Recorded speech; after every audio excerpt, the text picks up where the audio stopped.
नमस्कार प्रिय विद्यार्थियों, मैं और आपके बीच बैठा हुआ है मयंक। मयंक के बारे में आपको बताऊंगा कि लोग कहते हैं ना एनडीए का एग्जाम बहुत ज्यादा टफ है, उसको निकालना एक अटेम्प्ट में बहुत मुश्किल है, पर लेकिन मयंक ने उसे नतमस्तक किया है। एनडीए का सिलेबस डिस्कशन जिस दिन होता है तो अपने आप में खुद ही डर लगने लग जाता है, इतनी सारी सब्जेक्ट पढ़नी पड़ेंगी। सर मेरे को ये पता था कि मेरे वीक पॉइंट्स क्या है और मेरे स्ट्रॉन्ग पॉइंट्स क्या है। मुझे पता था कि मैं अपने स्ट्रॉन्ग पॉइंट्स में मैं अगर 1-2 घंटे भी दिन के दे दूंगा तो मैं अच्छा खासा होल्ड कर लूँगा। तो बहुत अच्छा लगा आपसे, एकदम आपने विद्यार्थियों का भी बहुत से लोगों को एक मोटिवेशन मिला होगा किस प्रकार 57 नंबर ला करके मैथ्स में भी और मैथ्स के एग्जाम को इन्होंने धारा है। तो इनका लास्ट चांस था, इन्होंने इस बार फतेह किया और उम्मीद करता हूँ, आशा करता हूँ, भगवान से प्रार्थना करता हूँ आप सब भी दुआएं दें कि इस बार ये एसएसबी क्रैक करके आए और अगला इंटरव्यू इनके साथ लेफ्टिनेंट के पद पर सीधा ही हो। नमस्कार प्रिय साथियों, आपको आज बहुत ऐसे मैं एक विद्यार्थी से मिलाने चाह रहा हूं, ऐसे एक योद्धा, एक ऐसे वीर से आप लोगों को मिलाना चाहता हूं, मयंक। मयंक का आप लोगों ने पहले भी एक इंटरव्यू देखा होगा कि रिटर्न एग्जाम क्लियर करते ही इसने अपनी रणनीति बताई थी और किस प्रकार से इसने रिटर्न को पहले अटेम्प्ट में ही नस्ते नाबूद किया, पहले अटेम्प्ट में ही क्वालिफाई किया। उस रणनीति के बाद अब अगला पड़ाव था एसएसबी और आप सभी के प्रेम स्नेह से आज ये हमारे पास दोबारा बैठा हुआ है, तो इसका मतलब है कि एसएसबी भी ये फतेह करके अपने पीछे आया हुआ है। तो मयंक से मिलते हैं, मयंक के बारे में पहले इन्फॉर्मेशन लेंगे। मयंक ने आपके लिए पहले मयंक बहुत बहुत बधाइयाँ आपको, आपके परिवारजनों को, सबके लिए बहुत बहुत बधाइयाँ। आपने ये मुकाम हासिल किया और मयंक ने जो ये मुकाम हासिल किया, एसएसबी को जो क्वालिफाई किया, जो नस्ते नाबूद किया, वो 2, 3, 4 अटेम्प्ट में नहीं, केवल पहले अटेम्प्ट में इसको क्वालिफाई किया है।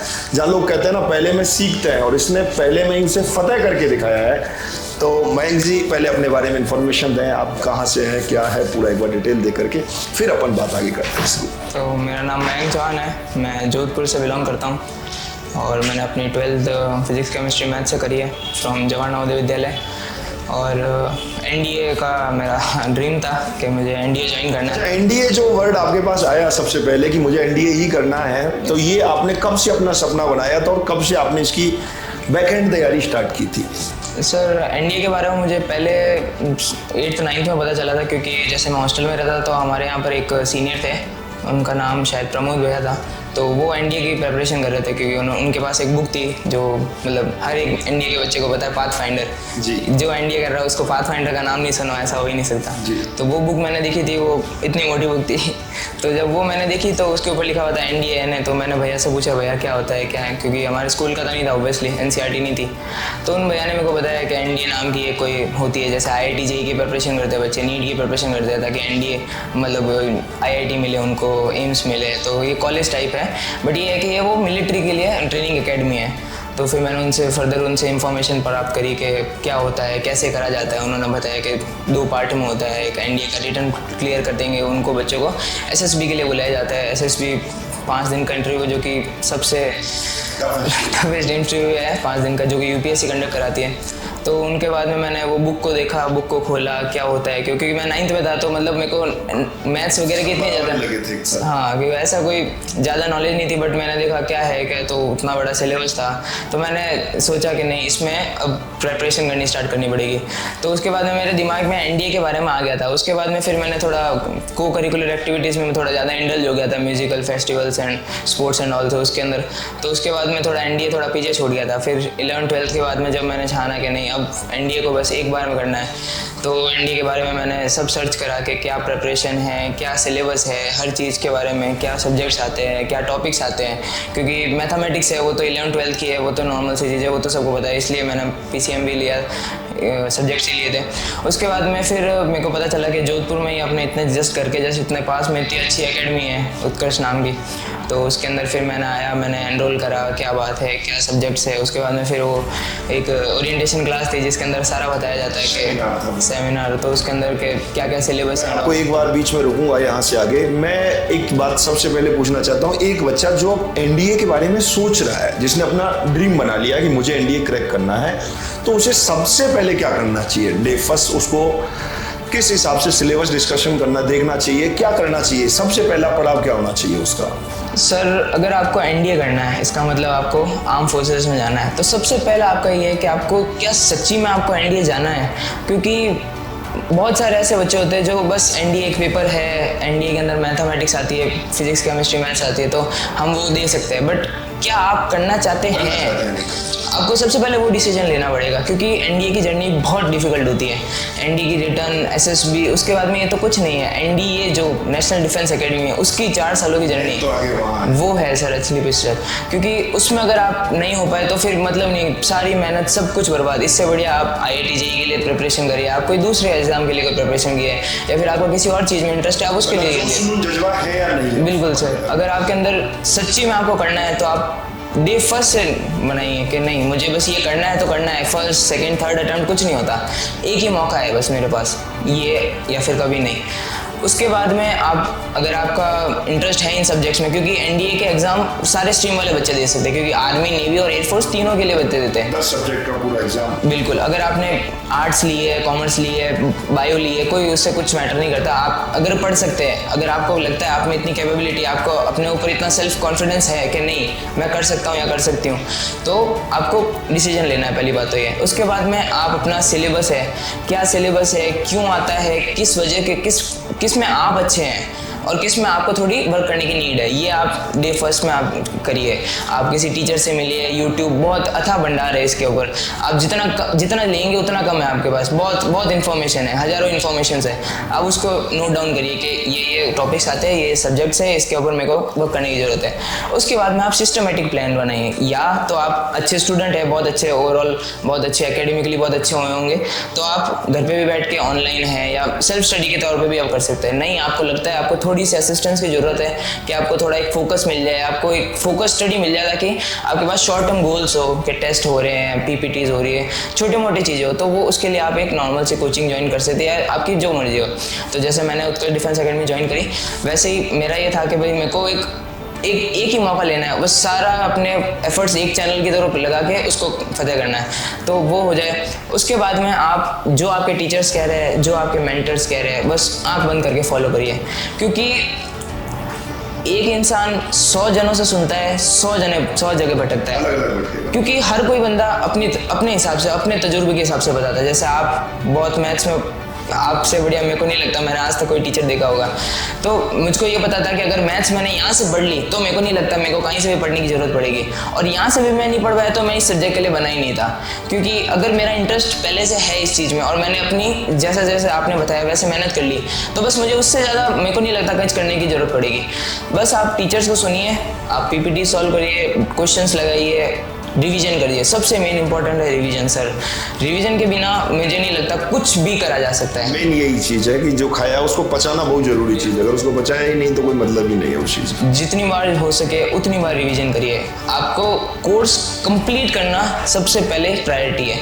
आपका कोर्स अगर 90% भी हो गया है, ओके, फिर रिवीजन करना स्टार्ट करिए। वो जो 10% है वो लास्ट के 10 दिनों में 20 दिनों में हो सकता है, वो साथ में उसके साथ में चल सकता है, लेकिन रिवीजन इज़ द मस्ट। और उसके बाद में मॉक टेस्ट 1 महीना एग्जाम से पहले आपको कम से कम रोजाना एक पेपर देना है। आप मैथ्स, जीएटी अल्टरनेट डेज पे दे सकते हैं। अगर आपकी कैपेबिलिटी है तो एक दिन पे दोनों दीजिए, जितना ज़्यादा दोगे उतना बढ़िया। क्योंकि जैसे मैंने टेस्ट दिए थे, जैसे यहाँ पे उत्कर्ष टेस्ट कंडक्ट करवाया था, तो ऑलमोस्ट पहले 5 दिन मुझे थोड़ा कॉन्फिडेंस नहीं था कि मेरा थोड़ा सा कोर्स बाकी है, मैं कर पाऊंगा या नहीं कर पाऊंगा, मुझे सारे क्वेश्चंस आएंगे नहीं आएंगे, क्या होगा।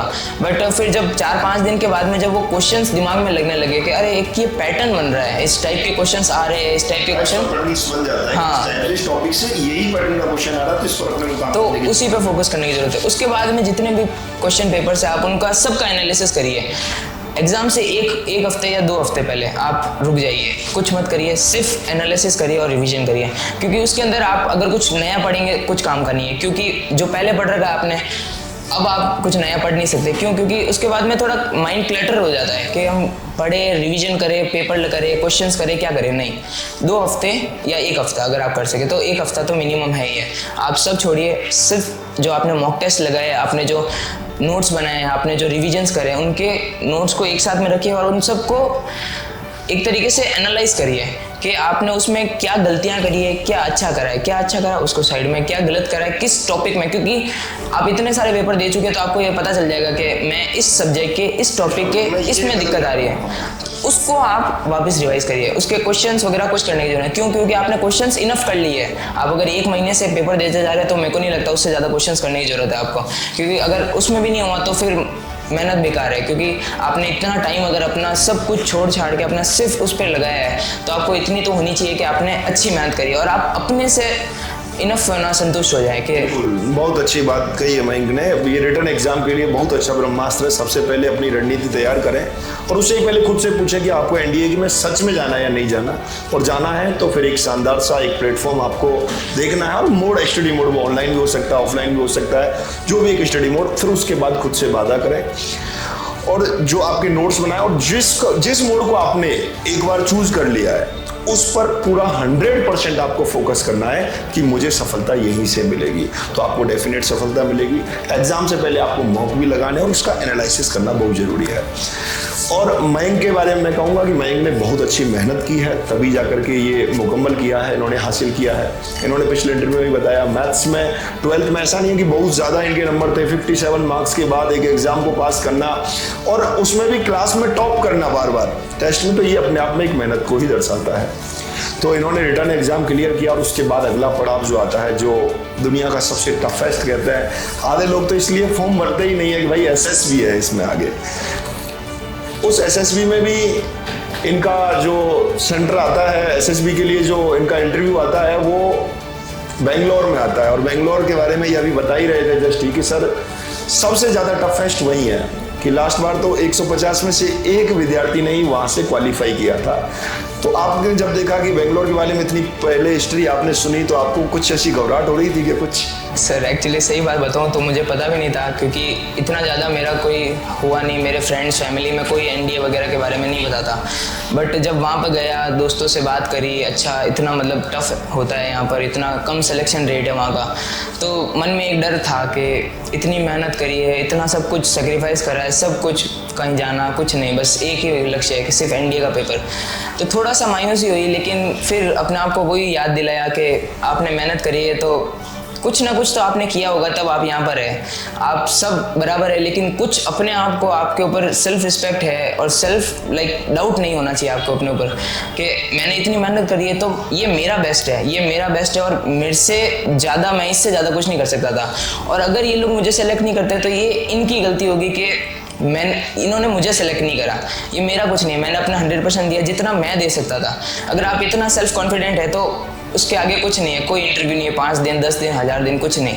ये है कि आप अपनी मेहनत पूरी करिए, आप हर एक चीज़ को परखिए, आप किस में लैक करते हैं, आप किस में, आप अगर सोशल एडेप्टेबिलिटी में नहीं है तो उसको करिए, आप अगर प्रोनाउंसिएशन आपका अच्छा नहीं है, कम्युनिकेशन स्किल्स आपकी अच्छी नहीं है तो करिए, क्योंकि आपको मौका तो देना ही पड़ेगा उसको, उसके अलावा कुछ है नहीं। ऐसा तो है नहीं कि वो उन लोगों के लिए उनके पास कमी है, वो पहले का टाइम है, बस आप आइए गवर्नमेंट जॉब लीजिए, उनके पास अथाह बच्चे हैं, आप नहीं तो कोई और सही।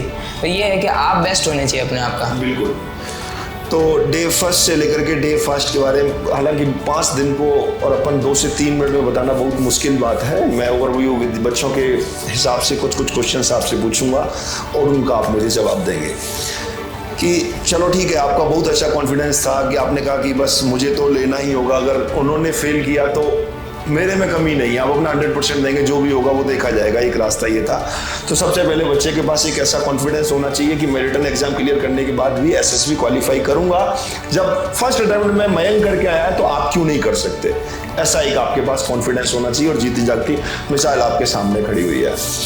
तो वहाँ जैसे ही आप फर्स्ट डे गए थे और आपको पता है कि मोस्टली जो स्टूडेंट हैं वो फर्स्ट डे ही रिटर्न उनको आना होता है, ये एसएसबी की सबसे बड़ी कहानी है और सबसे बड़ा मैं कहूँगा दुर्भाग्य है कि सबसे पहले दिन ही वापस आना होता है। आपने जब फर्स्ट डे आप सोच रहे होंगे कैसे भी करके आज कंटिन्यू हो जाऊँ मैं, तो उस टाइम आपके क्या चल रहा था मन में और क्या क्या आपके पड़ाव जो आए? बिल्कुल एकदम शॉर्ट पड़ाव में। सर फर्स्ट डे में मेनली पीपी एंड डीटी, जैसे सबने सुना होगा, picture perception and discussion test होता है। उसमें आपको एक हेजी सी पिक्चर दिखाई जाती है, उसके ऊपर आपको एक स्टोरी लिखनी है छोटी सी 4 मिनट के अंदर, और उसके बाद में आपको नरेट करना है और उसके बाद में ग्रुप डिस्कशन करना है। तो आपका ग्रुप ऑलमोस्ट हमारा 12 के आसपास 12 to 14 बच्चे होते हैं एक ग्रुप में।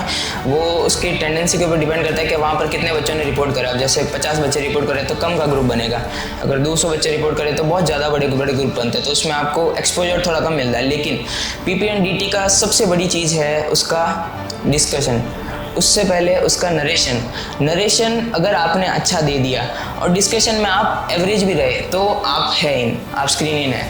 क्योंकि मुझे लगता है कि जैसे जो डिस्कशन है वो आपके ग्रुप के ऊपर ज़्यादा डिपेंड करता है। आपके ग्रुप के अंदर कैसे बच्चे आए हैं, उनका कम्युनिकेशन स्किल कैसा है, वो आपसे लाइक बॉन्ड कर पा रहे हैं या नहीं, वो आपकी बातें सुन रहे हैं या नहीं, उनके अंदर वो सीरियसनेस है या नहीं कि हमें होना है या नहीं होना है, उनके अंदर वो कॉपरेशन है या नहीं, उसके ऊपर आप 100% डिपेंड नहीं हो सकते। उसके अंदर आपने कितनी भी मेहनत करी हो, उसका एक कुछ पार्ट लक के ऊपर डिपेंड करता है। लेकिन जो नरेशन पार्ट है, जिसके अंदर आपको 1 मिनट दिया जाता है, उसके अंदर आपको अपनी जो लिखी स्टोरी है वो सुनानी होती है, वो आप एक्सेल कर देंगे तो आपको एक प्लस पॉइंट मिल जाएगा। जो 3 असेसर्स बैठते हैं उनके आंखों में आप दिख जाएंगे कि हाँ, इस बच्चे में कुछ कैपेबिलिटी है, उसको हम चांस दे सकते हैं 4 दिन और परफॉर्म करने के लिए, अपने आप को दिखाने के लिए कि ये वर्थ इट था या नहीं था। तो अगर आपने नरेशन को एकदम किल कर दिया है तो आप ग्रुप डिस्कशन अगर आपका एवरेज सा भी होगा, उसके अंदर आप ऐसा भी नहीं है कि ग्रुप डिस्कशन में आप पार्टिसिपेट ही नहीं कर पा रहे। पार्टिसिपेट करना और मेनली कंट्रीब्यूट करना। पार्टिसिपेशन और कंट्रीब्यूशन के अंदर थोड़ा सा डिफरेंस होता है। जैसे पार्टिसिपेशन में ये होता है हर बच्चा बस बोल रहा है, लेकिन कंट्रीब्यूशन ये है कि जो ग्रुप डिस्कशन है आपको एक कंसेंस पे आना है, एक स्टोरी पे आना है, तो उसके अंदर आप अपने टॉपिक्स, अपने पॉइंट्स जो आपने सोचा है, क्योंकि परसेप्शन है, हर किसी का परसेप्शन अलग होता है। एक स्टोरी 100 बच्चे 100 अलग लिखेंगे, लेकिन ये है कि कुछ कॉमन टॉपिक्स, कुछ कॉमन कीज जो आपको दिख रही है। जैसे स्टूडेंट्स है तो स्कूल के अराउंड, कोई पिकनिक के अराउंड, कोई एडवेंचर के अराउंड होगा। वैसा तो है नहीं वो इलेक्शन में चल रहा है, क्योंकि स्कूल बैग्स दिख रहे हैं, बच्चे छोटी उम्र के दिख रहे हैं, तो ये है। तो उसके अंदर आपको नॉर्मल जेनरिक पॉइंट्स देने हैं और थोड़ा सा अपने आप को एम्फसाइज करना है कि आप ग्रुप के अंदर अपनी प्रेजेंस बना पाए, कि आपने कुछ बोला है तो लोग आपको सुनना चाहे, क्योंकि आपकी जैसी जितनी अच्छी आपकी कम्युनिकेशन स्किल्स होगी, जितना, क्योंकि वो कम्प्लीटली इंग्लिश के अंदर होता है, आप हिंदी में बात नहीं कर सकते, क्योंकि all over India, pan India से बच्चे आते हैं। तो कोई अगर साउथ इंडिया का बच्चा है तो आप हो सकता है वो हिंदी नहीं समझे, तो इस वजह से इंग्लिश एक कॉमन ग्राउंड मानते हैं कि इंग्लिश सबको आनी चाहिए। तो उसके अंदर आपकी जितनी अच्छी कम्युनिकेशन स्किल्स होगी, उतना आप अच्छे से अपने आप को प्रेजेंट कर पाएंगे। अगर आपका पॉइंट थोड़ा लो भी है लेकिन आप अच्छे से बता पा रहे हैं, तो वो ज़्यादा बेटर है कि आपका पॉइंट बहुत अच्छा है लेकिन आप बता नहीं पा रहे, क्योंकि जो बताएंगे उनको टेलीपैथिकली पता तो नहीं चलेगा, तो आपको बताना ही पड़ेगा, वो मेन है। और उससे पहले एक OIR नाम से एक टेस्ट होता है, ऑफिसर इंटेलिजेंस रेटिंग। उसके अंदर बेसिक रीजनिंग टाइप्स क्वेश्चंस होते हैं, अलग अलग बोर्ड्स में अलग अलग टाइप के क्वेश्चंस होते हैं, मतलब mainly verbal and non verbals होते हैं, जैसे डाइस वाला वगैरह, बहुत सारे अलग अलग क्वेश्चंस होते हैं।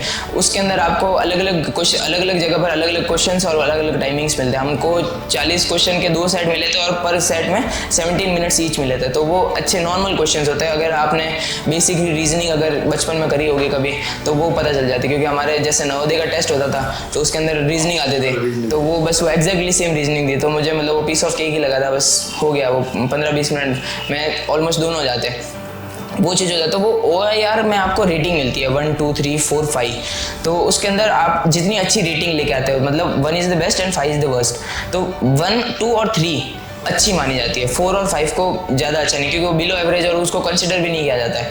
3 में आप एवरेज स्टूडेंट है, 2 में आप अबव एवरेज और 1 में आप अच्छे स्टूडेंट है, क्योंकि NDA के अंदर आपको मेंटल एबिलिटी और फिजिकल एबिलिटी दोनों करनी पड़ती है। क्योंकि जैसे जो नॉर्मल जो NCOs होते हैं, जो नॉन कमीशन्ड ऑफिसर्स होते हैं, उनके अंदर अगर फिजिकल स्टेमिना ज़्यादा होना चाहिए, क्योंकि उनके ग्राउंड ड्यूटी ज़्यादा है। लेकिन जो कमीशन्ड ऑफिसर्स होते हैं उनके ऊपर ज़्यादा लोगों की कमांड होती है, उनके ऊपर मेंटल कैपेसिटी उनकी ज़्यादा होनी चाहिए, क्योंकि उनको कम टाइम में क्विक डिसीजंस लेने होते हैं और सही डिसीजन लेने होते हैं।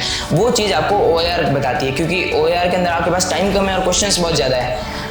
17 मिनट में 40 क्वेश्चन करना ज़्यादा अच्छा है, मतलब ज़्यादा इजी नहीं हो सकता उन लोगों के लिए, लेकिन वो जो उसको एक्सेल करेगा तो उसके अंदर है कि कम टाइम में क्विक डिसीजन और करेक्ट डिसीजन ले पा रहा है। तो उसके अंदर अगर आप अच्छा करेंगे तो वो आपको लास्ट में कॉन्फ्रेंस में काम आता है, क्योंकि आपके अंदर दिख रहा है कि आप इनके अंदर ट्रेनेबिलिटी फैक्टर है, कि आपको अगर अच्छी ट्रेनिंग दी जाएगी तो आप और अच्छा अपने आप को कर पाएंगे। तो ये होता है फर्स्ट डे का। अब जैसे मेरा एयरफोर्स ऑप्ट करा था मैंने, बच्चे आर्मी नेवी अलग अलग ऑप्ट करते हैं, तो उनके अलग अलग स्टेशन होते हैं, अलग अलग सेंटर्स आते हैं, SSB NSB और AFSB, एयरफोर्स सिलेक्शन बोर्ड्स। तो हमारे एयरफोर्स सिलेक्शन बोर्ड के अंदर जो साइकोलॉजिस्ट टेस्ट होता है, जो मेनली स्क्रीनिंग के बाद में आपके ऊपर 3 टेक्निक्स होती है, साइकोलॉजी, इंटरव्यू और GTO, ग्रुप टास्क। तो इन तीनों के अंदर से पहले होती है साइकोलॉजी। तो साइकोलॉजी हमारा उसी डे के दिन हो जाता है, वो होता है ऑलमोस्ट 2.5 से 3 आवर्स का टेस्ट होता है। उसके अंदर आपको एक डोजेज दिया जाता है, पेपर्स होते हैं अच्छे खासे। उसके अंदर आपको वो भी मतलब 3 से 4 पार्ट में जोड़ा जाता है। उसके अंदर होता है सबसे पहले TAT, थमेटिक परसेप्शन टेस्ट। उसके अंदर आपको 12 स्टोरीज लिखनी होती है। तो सर ऐसे ही साइकोलॉजी टेस्ट, IO टेस्ट और GT टेस्ट, ऐसे 1 2 3 4 5 डेज। और उसके बाद में अगर आप हो जाते हैं तो CPSS, एयरफोर्स और फ्लाइंग कैंडिडेट्स के लिए होता है। तो मुझे लगता है सर बहुत ज़्यादा बड़ी हो जाएगी वीडियो, तो वो तो पॉसिबल नहीं होगा। बट सर मैं चाहता हूँ कि अगर स्टूडेंट्स अगर चाहते हैं तो उनके लिए एक लाइव सेशन कर सकते हैं हम, जिसमें मैं कर सकता हूँ, तो उससे बेनिफिट होगा बच्चों को। तो जिससे क्या होगा, स्टूडेंट्स को हर एक चीज़ की इन्फॉर्मेशन मिलेगी, एग्जैक्ट इन्फॉर्मेशन मिलेगी। क्योंकि मुझे लगता है कि जो ग्राउंड रियलिटी है, जो उसके अंदर करना होता है, क्या करना होता है, क्या दिखाना होता है, उसको बताना ज़्यादा ज़रूरी है। तो इफ़ पॉसिबल अगर आप हो सके।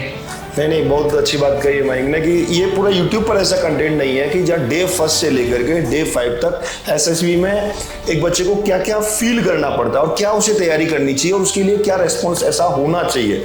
तो उन सभी तैयारियों के लिए एक बार मयंक ने वास्तव में बहुत अच्छी विद्यार्थियों के हित के लिए बात कही है। और विद्यार्थी लोग भी कमेंट बॉक्स में कमेंट करके बताएंगे कि ऐसे लाइव सेशन की ज़रूरत है हमें, तो निश्चित रूप से अपना कीमती समय मयंक हमें देने के लिए तैयार है। तो एक ऐसा लाइव सेशन मयंक हम करेंगे बहुत शानदार तरीके से। तो मयंक जी, आपने बताया कि SSB में बहुत अच्छी तरीके से आपने परफॉर्म किया। डे 1 के बारे में बताया, अभी तो भाई साहब पूरी पिक्चर बाकी है, ये तो एकदम टेलर टाइप में है। और उसमें भी क्या क्या टॉपिक इनके पास आया और उस टॉपिक में क्या इन्होंने स्टोरी बनाई, फिर उनके पास ऑफिसर्स का क्या एक्सप्रेशन था, ये सारी चीज़ें हम लाइव में करेंगे, एक लाइव सेशन उसके लिए रखेंगे। तो ओवरऑल मैं आपसे एक लास्ट क्वेश्चन आपसे पूछूंगा कि आपने जीवन में इंटरव्यू चलो बहुत सारे नहीं दिए हैं, पर लेकिन आप नवोदय विद्यालय से रहे हैं तो बहुत कुछ आप लोगों ने पहले भी सीखा। 12th तक का एक अलग ही जर्नी रही है। वहाँ का जो डेकोरम था वो क्या था SSB का? वो जो फील था, जो ऑफिसर्स को देख करके फील आता था, वो क्या फील था आपको? सर अगर कोई बंदा या लड़की अगर डिफेंस के लिए मोटिवेटेड है तो मुझे नहीं लगता सर उससे बढ़िया कोई चीज़ हो सकती है। क्योंकि SSB उस चीज़ का फर्स्ट पड़ाव है NDA के लिए। और अगर आप कोई दूसरी SSB, क्योंकि बहुत सारी एंट्रीज होती है, navy take, NCC direct entry वगैरह, वहाँ का डिसिप्लिन जो है एकदम सर वहाँ देखने लायक, आप आंखें खत्म हो जाएगी सर अगर आपको मिले। आप पूरी ज़िंदगी वहाँ बिता सकते हैं। इतना अच्छा माहौल, इतना डिसिप्लिन टाइप। क्योंकि वहाँ पर जैसे एयरफोर्स बोर्ड्स होते हैं तो वहाँ पर जो NCOs होते हैं, जो JCOs होते हैं, जो कमीशन ऑफिसर्स हैं, जो दूसरे ऑफिसर हैं, जो SSRs हैं, वो सब वहाँ पर रहते हैं। तो उनकी आंखों में आपको एक अलग इमेज बनानी पड़ती है। उसके उस डेकोरम के अंदर, उस डिसिप्लिन के अंदर रहना सर मुझे नहीं लगता सर कहीं पर भी मिल सकता है। वहाँ एक अलग ही डिसिप्लिन होता है। और बताते हैं वहाँ खाने का भी एक पूरा अलग ही फूड चार्ट है, पूरा एकदम मज़े ही आ जाता है एकदम खाने वाला भी। बहुत अलग। थोड़ा सा बताओ एक बार, इनको भी वो लगे, इनको थोड़ा मोटिवेशन। कई खाने वाले भी ऐसे हैं कि सर मैं तो बस SSB देने जाऊँगा तो इसी चीज़ के लिए ही जाऊँगा। तो क्या रहता है एक बार वहाँ डाइट चार्ट क्या रहता है अभी? वहाँ सर एक कंप्लीट मील होती है। जैसे हम बेंगलोर के अंदर साउथ इंडियन है तो साउथ इंडियन की अलग अलग क्विजीन्स, डोसा, लेकिन हमको लगता है डोसा तो हम यहाँ पे भी नॉर्मल खाते हैं, लेकिन वो जो ऑथेंटिक चीज़ होती है वो एग्जैक्टली वहाँ पे निकल के आती है। वहाँ के जो फूड प्रिपेयर करते हैं उनकी जो हाइजीन मेंटेन करना है, जो उनका डेकोरम है, एग्जैक्ट पिन पॉइंट टाइम पे आपको जाना है तो जाना है, वो उस समय आपको फूड रेडी मिलेगा। वो हर चीज़ मतलब उस चीज़ में भी आपको डिसिप्लिन दिखता है, तो वो भी आपको मोटिवेट करता है कि अगर ये इतना सिस्टमेटिकली काम कर रहा है तो हमको भी अपना फुल देना पड़ेगा। उसके अंदर जो आपको मील प्रोवाइड करी जाती है तो वो इंश्योर करता है कि आप 100% अपनी कैपेसिटी के अराउंड आप चार्ज रहे और अपना 100% दे पाए जो आप कर सकते हैं। तो सर वो भी तो बिल्कुल ऐसी और भी बहुत सारी बातें हैं भाई SSB के उस घेरे के अंदर, जो बहुत कुछ मयंक आपको बताना चाहता है। और अभी भी मयंक ने बोला था कि सर मैं विद्यार्थियों को एक मोटिवेशन देना चाहता हूँ जो मुझे यूट्यूब पर नहीं मिला, मुझे जो लैक ऑफ नॉलेज रही कि बच्चों को, इन्होंने बहुत सर्च किया पर ये चीज़ नहीं मिली, इन्फॉर्मेशन नहीं मिली। और ये सारी इन्फॉर्मेशन बच्चों के पास पहुंचनी चाहिए विदाउट कॉस्ट, जिसकी कोई कॉस्ट नहीं है। तो वो एक्सपीरियंस आपको SSB तक पहुंचाएगा, SSB को क्वालिफाई कराएगा। तो ये सारी बातें मयंक के साथ करेंगे हम बहुत जल्द ही अगले एपिसोड में। और दोस्तों ये लाइव रहने वाला है अपने ही उत्कर्ष डिफेंस एकेडमी के YouTube चैनल पर। आप सभी का प्रेम इसने यूं ही बना रहे और आप सभी का प्रेम इसने और मेहनत बनी रहेगी ना, तो मेरा वादा है इस चेयर पर लाइन लगेगी और अपॉइंटमेंट लेना पड़ेगा कि सर किस दिन मेरा इंटरव्यू होगा, एक डेट शेड्यूल करनी पड़ेगी। तो फिर मिलेंगे मयंक के साथ, तब तक के लिए जय हिंद, जय भारत।